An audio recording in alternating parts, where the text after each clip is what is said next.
Quand tu choisis de croire en toi, rien ne reste pareil. C'est comme si un portail s'ouvrait à l'intérieur de toi. Ta posture transmet de la confiance, tes mots portent du poids et ta simple présence change l'atmosphère. Soudain, tu agis avec une telle certitude que le monde ne peut plus t'ignorer. Pour ceux qui regardent de l'extérieur, cela ressemble au destin, cela ressemble à un miracle. Mais ce n'est rien de tout cela. C'est la confiance en soi. Et quand elle s'éveille, la vie semble se réorganiser. Les problèmes deviennent des marches, les crises se transforment en répétitions de force, et les objectifs lointains s'approchent avec une clarté qui intimide ceux qui observent de l'extérieur. Alors, ils se demandent, d'où vient cette force ? Comment quelqu'un qui, hier encore, paraissait si perdu, agit maintenant comme s'il était inarrêtable ? La réponse est simple, cette force a toujours été en toi, attendant que tu y crois. Les stoïciens le s'avèrent déjà. Un esprit entraîné ne s'effondre pas dans le chaos, il grandit au milieu de celui-ci. Parce que la confiance n'est ni un cadeau, ni un hasard. C'est un entraînement, c'est de la discipline, c'est le choix quotidien d'être plus grand que tes peurs. Et c'est exactement ce que tu vas apprendre ici, faire taire l'insécurité et vivre avec la certitude que tu en es capable. Avant de commencer, je te demande seulement 2 choses. Aime la vidéo et abonne-toi à la chaîne pour que ce message éveille aussi la force de ceux qui ont encore besoin de l'entendre. Maintenant, oui, passons au premier pas. Leçon 1. Le secret stoïcien pour transformer la peur en confiance réelle. Le manque de confiance ne commence presque jamais grand.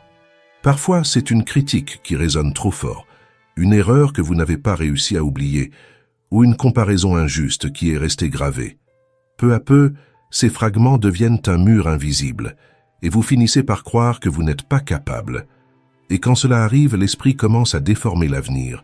Vous regardez devant vous et vous ne voyez rien de nouveau. Vous n'arrivez pas à voir de possibilités. Vous ne trouvez pas de chemin.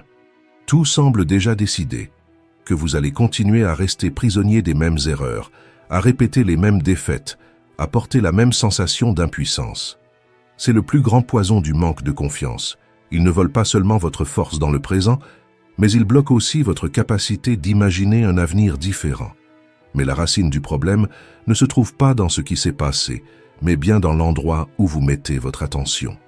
Plus vous donnez d'attention à ce que vous ne pouvez pas contrôler, le regard des autres, les opinions, les jugements, plus vous vous éloignez de votre propre force.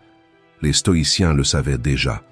Épictète disait « Ce ne sont pas les choses qui nous affectent, mais l'opinion que nous avons d'elles. Ce qui vous affaiblit réellement, ce n'est pas l'échec en soi, mais la narration que vous répétez à son sujet. Et c'est là que se trouve la clé. Même si personne ne vous donne de confiance, vous pouvez la créer. Elle ne dépend pas des applaudissements, ni de l'approbation, mais d'actions sous votre contrôle. Vous pouvez commencer simplement, étudier plus que les autres, vous entraîner au-delà de ce qui est attendu, consacrer plus d'heures à quelque chose qui va vous renforcer. De petits choix, faits avec constance, qui se transforment en votre première victoire réelle. Et cette victoire change tout.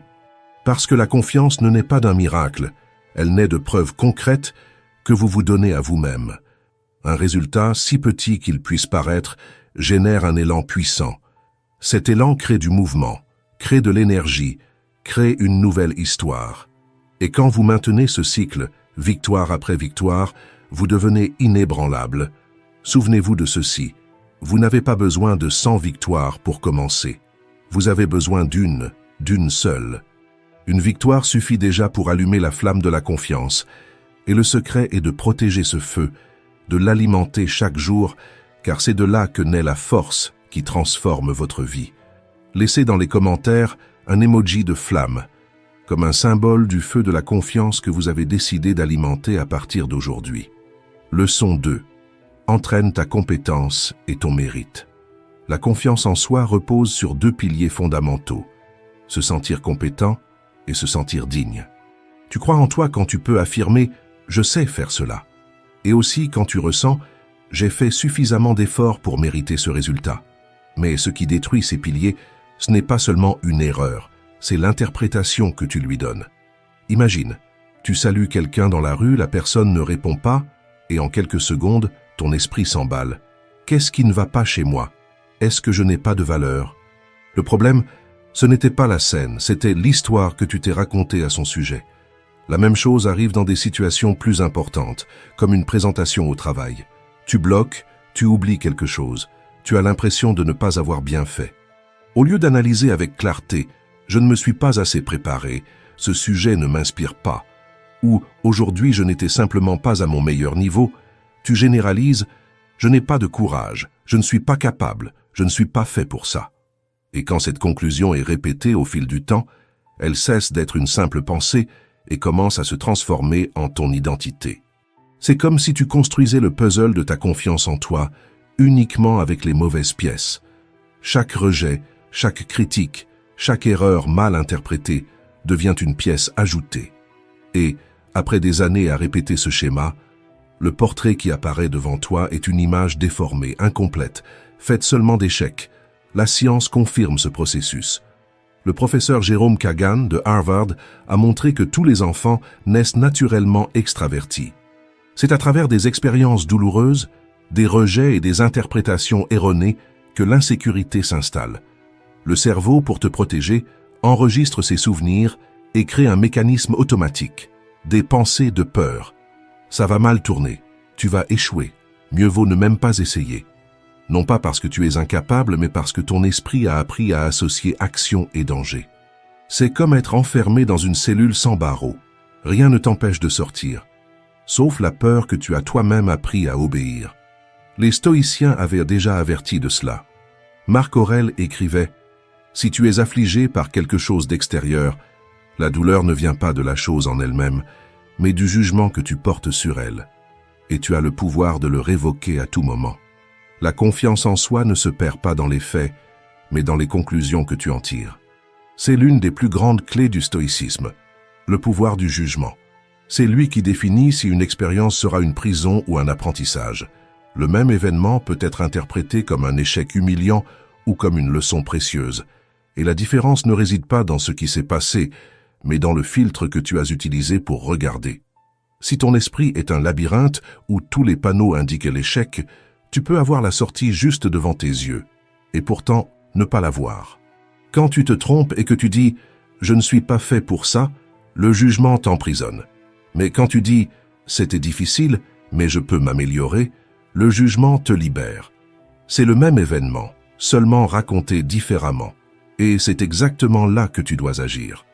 N'accepte plus la narration qui te diminue, décide de reconstruire ta confiance sur la vérité. Les erreurs ne sont pas des preuves d'incapacité, ce sont des marches d'apprentissage. La compétence se conquiert avec l'entraînement. Le mérite se conquiert avec l'effort. Et les deux sont totalement sous ton contrôle. Écris dans les commentaires « Aujourd'hui, je choisis d'être digne ».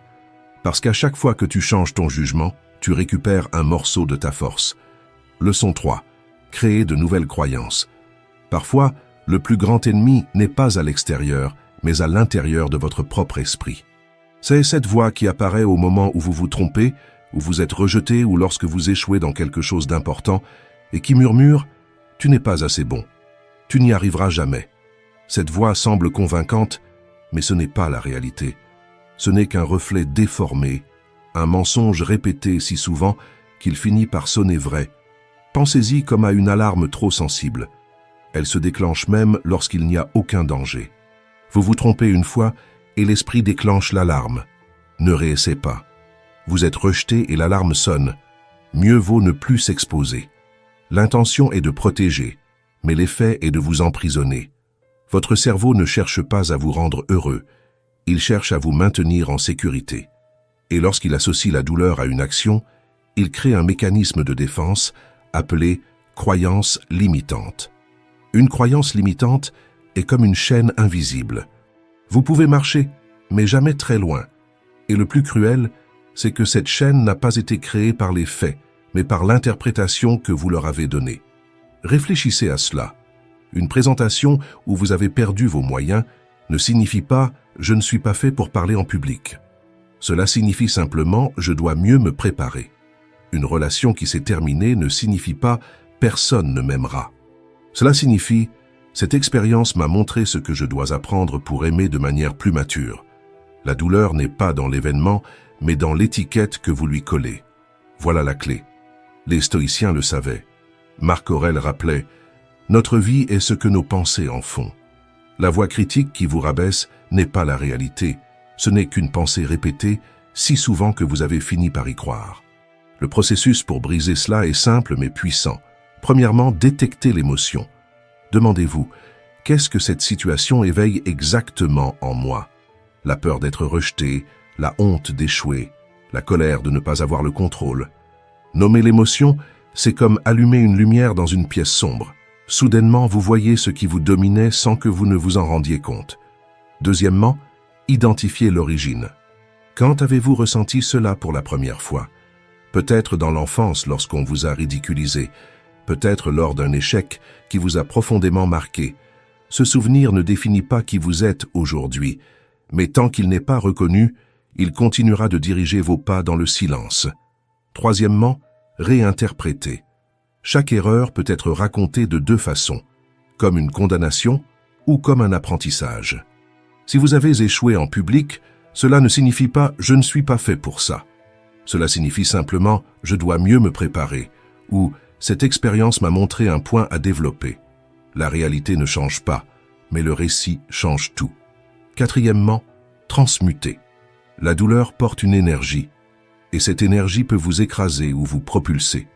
Au lieu d'utiliser l'échec comme une punition, transformez-le en carburant. Dites-vous, cela m'a renforcé, cela m'a entraîné, cela m'a préparé au prochain défi. C'est comme prendre une brique qui faisait partie d'une prison et la poser dans les fondations de votre forteresse. C'est comme transformer une cicatrice en armure. Ce qui autrefois vous faisait honte devient désormais la marque de votre résilience. Et tout se résume à cela. Quelle histoire choisissez-vous de vous raconter? Le récit peut être une prison ou un tremplin. Il peut vous briser ou vous forger. Le choix vous appartient. Commentez avec une clé, comme un rappel que vous avez aujourd'hui ouvert la porte que vos anciennes croyances gardaient fermée.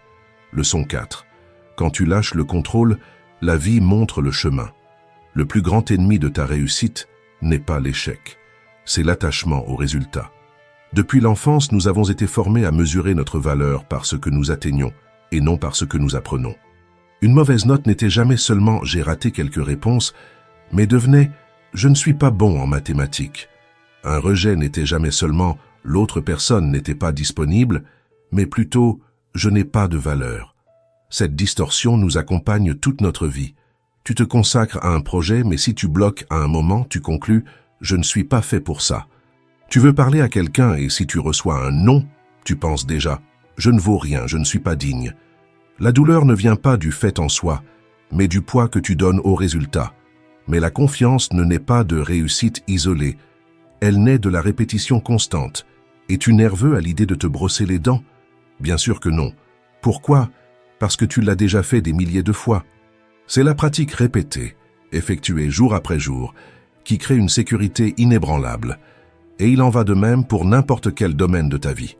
Quand tu lâches l'attachement au résultat et que tu te concentres sur la discipline de la répétition, tout change. Ce n'est plus penser « j'ai besoin que ça marche pour prouver ma valeur », mais décider « je vais répéter jusqu'à devenir fort, jusqu'à devenir compétent ». À ce stade, le contrôle cesse d'appartenir au hasard et passe entre tes mains. Dans les heures d'études, dans les répétitions d'entraînement, dans les conversations que tu choisis d'affronter, dans les pages que tu lis, dans les attitudes que tu pratiques. Et voici la véritable liberté. Agir pour l'acte d'agir, servir pour l'acte de servir, produire pour le plaisir de produire, sans attendre d'applaudissements, de notes ou d'approbation. Comme le dit le Bhagavad Gita, tu as droit à ton action, mais jamais à ses fruits. La véritable confiance naît quand tu trouves la paix dans le processus et non dans la récompense. Réfléchis à cela. Si ta réussite n'est pas mesurée par les applaudissements, mais par le nombre de pas que tu fais vers ce qui compte, tu ne seras plus jamais esclave du résultat. Tu seras libre de grandir, libre d'agir, libre de devenir celui que tu veux être. Commence à changer cette perspective dans ton esprit. Fais confiance au processus, pas au résultat. Parce que chaque fois que tu lâches l'attachement au fruit, tu gagnes la force d'avancer avec clarté et liberté. Leçon 5. Crois au pouvoir de te voir autrement. La façon dont tu te perçois détermine jusqu'où tu peux aller. C'est ton autoconcept, l'idée que tu as de toi-même, façonnée par tes valeurs, par les décisions que tu prends, par le dialogue intérieur que tu répètes chaque jour. Et le plus dangereux, c'est que, si tu ne définis pas clairement qui tu veux être, l'environnement le définit à ta place. Pense à l'autoconcept comme à un contrat sacré que tu signes avec toi-même. Un accord non négociable qui dit « Voici les actions que je vais accomplir chaque jour, parce qu'elles font partie de mon identité. » Peu importe la fatigue, peu importe l'opinion des autres, si c'est dans le contrat, tu l'honores. C'est cet engagement qui construit la véritable confiance. Quand tu penses, parles et agis en cohérence, tu peux enfin dire « J'ai confiance en moi ». Parce qu'une des plus grandes sources d'insécurité n'est pas l'échec, mais l'incohérence. Ressentir une chose, en promettre une autre, et agir à l'inverse. Cette fissure intérieure ronge l'estime de soi plus vite que n'importe quelle critique extérieure. La psychologie appelle cela dissonance cognitive, et c'est l'un des plus grands voleurs de confiance en soi. C'est pourquoi la confiance ne naît pas de belles déclarations, mais d'attitudes concrètes. Tu n'as pas besoin d'attendre la motivation pour agir, tu dois agir pour réveiller la motivation. Imagine, tu te réveilles fatigué, sans énergie, sans envie de rien. Si à ce moment-là tu attends que l'élan arrive, tu passes la journée entière paralysé. Mais si tu décides d'agir comme la personne que tu veux devenir, tu te lèves, tu accomplis une tâche, tu honores le contrat avec toi-même, ton intérieur change, l'énergie apparaît, la confiance grandit et l'esprit comprend. Je peux compter sur moi. Voilà la force de l'autoconcept. Tu n'as rien à prouver au monde. Tu dois te prouver à toi-même que tu es fidèle à ce que tu as choisi d'être. Et si cette leçon a eu du sens pour toi, écris en commentaire. Mon contrat est avec moi. Parce qu'à chaque fois que tu agis en accord avec ton identité, tu renforces une confiance que personne ne peut ébranler. Leçon 6. Transformez l'action en identité. Vous n'attendez pas d'être pour agir. Vous agissez pour être, c'est ce principe qui transforme les rêves en réalité. D'abord vous faites, et ensuite vous devenez. Le piège de la majorité est de croire le contraire. Quand j'aurai plus de confiance, j'agirai. Quand j'aurai du succès, je me comporterai comme quelqu'un qui réussit. Mais la vie ne fonctionne pas ainsi. Si vous attendez d'avoir pour commencer, vous ne commencez jamais. L'ordre est autre. Vous agissez, vous insistez, vous vous positionnez, et alors l'identité suit. C'est pourquoi chaque jour posez-vous la question essentielle. Cette action, cette pensée, cette décision sont-elles alignées avec la personne que je veux devenir?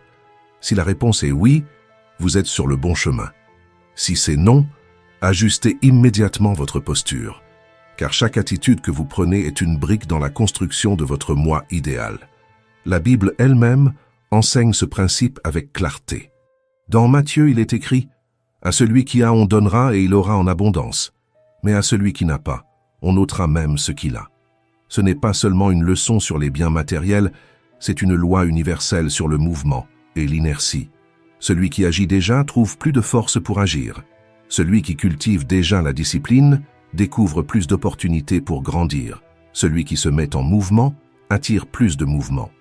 À l'inverse, celui qui se cache, celui qui reste prisonnier de la peur, celui qui attend la condition parfaite pour commencer, celui-là perd même le peu qu'il avait, car l'inertie ronge tout. C'est comme un muscle. Si vous l'utilisez, il se renforce. Si vous le laissez immobile, il s'affaiblit. La vie fonctionne de la même manière. Le peu que vous faites, répétez, se multiplie. Ce que vous abandonnez, se perd. C'est là le secret. N'attendez pas la confiance pour agir, agissez pour conquérir la confiance. N'attendez pas la motivation pour commencer, commencez pour réveiller la motivation. L'action est la graine, et chaque fois que vous semez, la vie répond. Pour les stoïciens, personne ne naît prêt. Ce qui donne la direction, c'est la clarté de qui vous désirez devenir. Il ne s'agit pas d'imaginer un idéal parfait, mais d'avoir un modèle de caractère, de courage, de discipline, d'intégrité, qui fonctionne comme une boussole, guidant chaque choix et chaque action. C'est pourquoi l'identité ne précède pas l'action, elle naît d'elle. Vous agissez comme la personne que vous désirez être et pas à pas, vous commencez à devenir cette personne. Parce qu'au final, ce n'est pas l'attente qui transforme, c'est la pratique. L'avenir que vous rêvez ne commence pas demain. Il a déjà commencé dans la manière dont vous agissez aujourd'hui. Leçon 7. Entraîne ton esprit à ne plus jamais perdre ta concentration. Combien de fois as-tu promis de changer, de t'entraîner, d'étudier, d'arrêter de remettre à plus tard, et quelques jours après tu as abandonné? C'est l'une des pires douleurs. Réaliser que tu ne peux pas faire confiance à ta propre parole.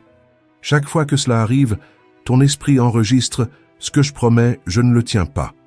Et quand ce message se répète, la confiance en soi s'effondre. La discipline est le chemin du retour. Pense-la comme un compte bancaire de confiance. Chaque engagement respecté est un dépôt. Chaque excuse est un retrait.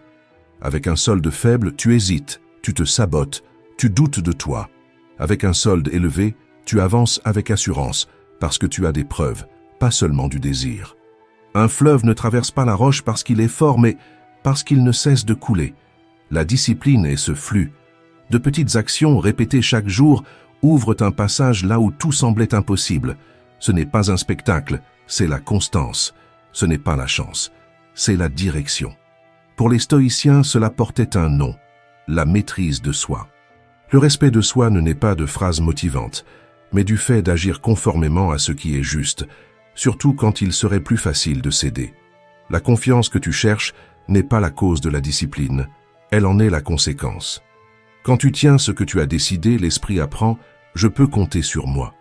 C'est pour cela que Marc Aurèle disait « Les personnes sans discipline n'ont ni respect ni amour pour elles-mêmes, car elles acceptent de vivre en dessous de ce dont elles sont capables. » Pense à un professionnel avec un talent extraordinaire, quelqu'un qui pourrait atteindre des niveaux impressionnants, mais qui ne soutient jamais la dévotion nécessaire.